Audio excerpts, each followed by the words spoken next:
Il y eut les premiers sons désaccordés, tâtonnants, qui semblaient pleurer en attendant que commencent véritablement les choses. Il y eut ce moment calme, quand je me suis avancée dans la salle, les applaudissements de l'Assemblée comme une dernière faveur accordée avant que je ne fasse mes preuves. Avec une main un peu moite, je saluai mon dernier allié, le plus proche, avant de laisser place à ce silence recueilli qui précède l'envol.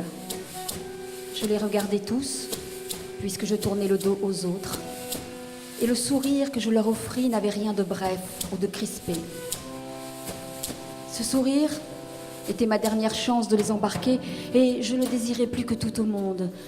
Nous devions désormais nous faire confiance parce que nous n'avions pas le choix, et surtout parce que ce serait la dernière fois. Je dirigeai mon regard vers les premiers à intervenir, et ils caquetèrent le début de leur discours.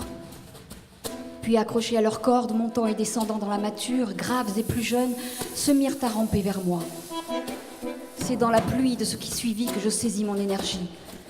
D'une main ferme, je m'appuyai sur ce qui venait d'être envoyé et s'effaçait déjà, pour faire place à un déploiement élégant.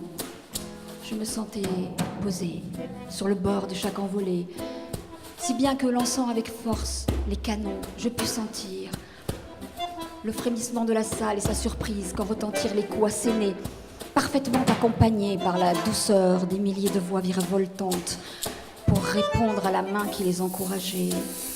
Je souris et pris la taille de la plus jolie mariée pour la faire tournoyer sans jamais succomber. Je suggérais que quelque chose d'infime pouvait se passer. Et les ombres des vents contraires murmurèrent que tout était encore possible. Tous étaient tenus par les coups réguliers qui marquaient le temps disparu, chacun se précipitant sans jamais lâcher cet enveloppement magique qui tissait sa toile autour de la possibilité d'une force. Nous n'étions plus à l'abri, mais livrés au flot tumultueux de nos désirs les plus fous, l'idée même d'une résistance vint dans un sursaut de coquetterie, mais les vagues acharnées de la montée des eaux emportèrent tout. Enfin, le rythme ralentit pour laisser le temps au public de saluer le romantisme de ce baiser enfin cueilli.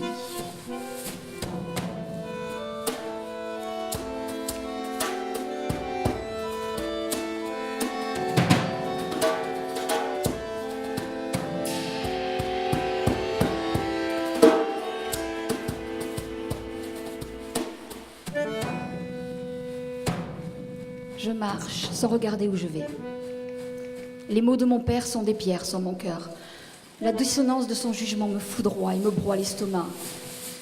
Oui, je suis inutile. Oui, ma vie ne sert à rien. Je suis sa honte. La plaie ouverte de ma mère, le boulet de mes sœurs. Je n'ai jamais rien apporté à cette famille, si ce n'est la peur, le travail en plus, avec l'obligation de s'occuper de moi. Je ne suis qu'un sale handicapé. Je psalmodie ses reproches, et la violence qui sortait de ses yeux continue à m'effrayer. Je revois ses poings serrés comme s'il se retenait de me frapper. La ville transmet à mes tympans un hurlement assourdissant qui, malgré son flot sonore, ne peut couvrir les coups tonitruants de chaque mot de mon paternel martelé à mon cerveau. Le flot de larmes jaillit et m'aveugle. J'essuie mes joues mouillées d'un geste rageur. Je boite, plus que d'habitude. Et pourquoi je pleure puisque je n'ai jamais pleuré depuis tant d'années? Je ne sais pas combien de temps je marche. Il me semble que le trottoir est en pente. J'ai mal au dos, aux chevilles, aux cuisses, j'ai mal partout. Mon corps est à la mesure de l'affront subi, un champ de ruines. J'aperçois la Seine. Je cherche un escalier pour rejoindre les quais. Bah oui, pour une fois que j'allais ramener un peu d'argent à la maison, je n'ai pas tenu, je me suis fait jeter. Je n'ai pas été capable de travailler, de payer mon tribut. Je suis coupable. L'eau scintille sous un soleil flamboyant. Je me laisse tomber sur le bord de la rive. À quel moment ai-je réellement entendu un chant? Le filet mélancolique et vibrant qu'il produisait. Au début, J'ai cru que mon âme me distillait de la musique qui ressemblait à mon chagrin. Ça n'aurait pas été la première fois. Je transpirais de peine et de désespoir et cette mélodie était un mirage produit par mon imagination. Devant moi, il y avait des pêcheurs tenant leur ligne et surveillant la surface de l'eau et puis un couple assis, côte à côte sur des chaises longues. Pourtant, j'entendais bien des notes. Et je me rapprochais de cette musique comme par instinct. J'allais vers elle, comme si elle pouvait m'apaiser. Et soudain, j'ai vu un musicien, debout, un pied posé sur une bite d'amarrage, tenant entre ses mains une sorte d'accordéon, mais plus petit et noir. Son chant vibrait à l'unisson de mon cœur dévasté. Alors je me suis assise, je l'ai écouté longtemps. J'ai laissé couler mes larmes. Je me fichais bien qu'il puisse me voir pleurer. Il devait savoir puisqu'il jouait cette musique qui contenait tous mes chagrins. Oh, je n'entendais plus la vérité ou l'offense. Je n'étais plus une gangrène ou un pauvre type inutile. J'étais cette musique. Ce chant de tristesse qui rythmait la débâcle de mon existence et distillait dans mes vaisseaux son vibrato. La cadence s'est accélérée et j'ai entendu l'inspiration, le murmure d'une plénitude, l'appel vibrant d'un avenir. Or, je n'avais jamais pensé à l'avenir.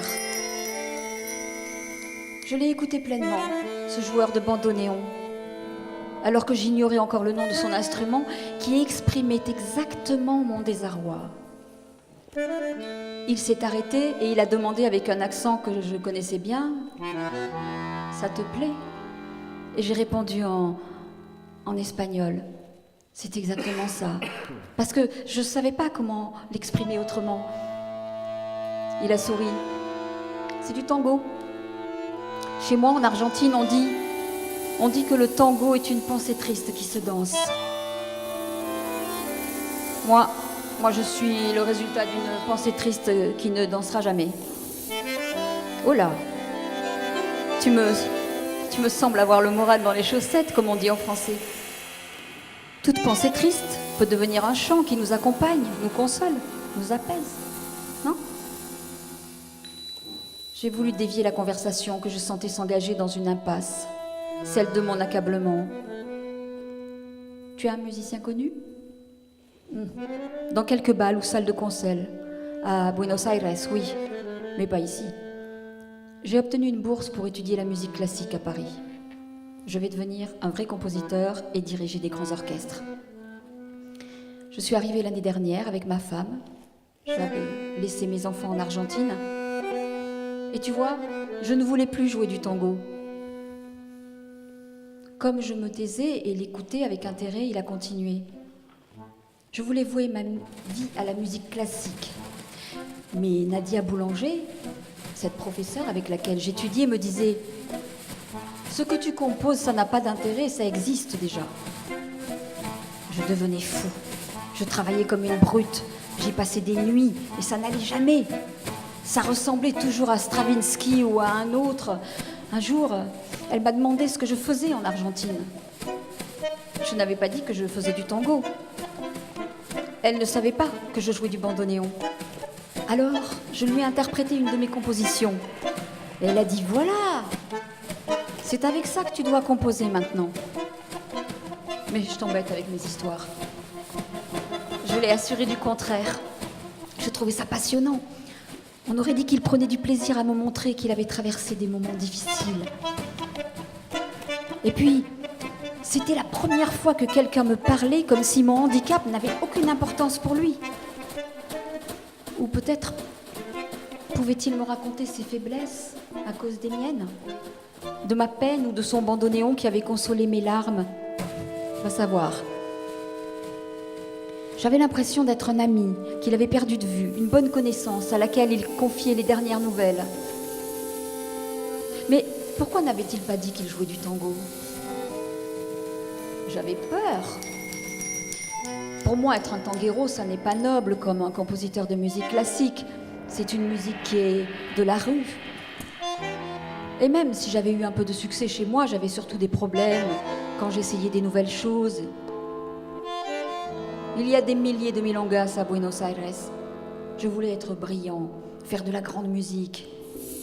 Le tango était devenu mon cauchemar, mon handicap à moi. C'est ainsi qu'il fit allusion à ce qu'il pouvait percevoir de moi. Et tu vois, Nadia, elle m'a fait comprendre que ce que je croyais être mon handicap était un atout. La musique, sans y être, ça ne sert à rien. C'est une musique vide. Et je n'étais pas la musique que je désirais faire. Elle m'a appris à regarder ce que j'avais à l'intérieur de moi. Et je suis repartie vers la musique que je croyais ne plus aimer pour m'en emparer vraiment. C'est une sacrée découverte. Tu as quel âge ? 20 ans. Je viens de me faire virer. Et qu'est-ce que tu veux être ? Il n'a pas demandé qu'est-ce que tu fais dans la vie. Il ne s'était pas enquis de l'endroit d'où on m'avait viré. Qu'est-ce que je peux être ? Serait plus juste. Pas un musicien en tout cas. Même si la musique, c'est pour moi la chose la plus importante au monde. Et je lui ai montré ma main gauche, raide, aux doigts sans avenir. On n'est pas obligé d'avoir une dextérité pour faire de la musique. Je vais te poser une colle. Qui produit la plus belle musique au monde sans même jouer d'un instrument ? J'avais beau chercher, je ne voyais pas. En désespoir de cause, j'ai proposé un poste de radio. Il a éclaté de rire. Mais non, je te parle d'un homme, un chef d'orchestre. Cet homme-là n'a qu'à lever un bras et il produit ce qu'il ne jouera jamais. Et n'est-ce pas la plus belle musique au monde et la plus complète que celle d'un orchestre ? Même si la plupart du temps, un chef d'orchestre est un musicien qui a joué d'un instrument. Certains l'ont très tôt abandonné. Un orchestre. Je n'en ai jamais vu un en vrai. Pourtant, je passe tout mon temps libre à les écouter à la radio. Ce que je préfère, ce sont ces émissions où on peut entendre les grands orchestres allemands qui jouent Beethoven, Mozart, Rachmaninoff. J'aime beaucoup les compositeurs russes. Et puis Ravel aussi, j'adore Ravel. Je me suis arrêtée parce que son regard s'était posé sur moi avec intensité. Il a demandé si ça me plairait d'assister à l'enregistrement de son disque le lendemain, dans un studio de musique. Il a rajouté qu'il pourrait dire que j'étais un petit cousin espagnol. Je suppose qu'il a dit ça en voyant mon air affolé. Il m'avait vu l'écouter et trouvait sans doute que j'avais une capacité d'écoute particulière. Je m'appelle Luis Nilta-Bergo, lui ai-je dit, en lui tendant ma main droite. Et moi, Astor Piazzolla, a-t-il répondu.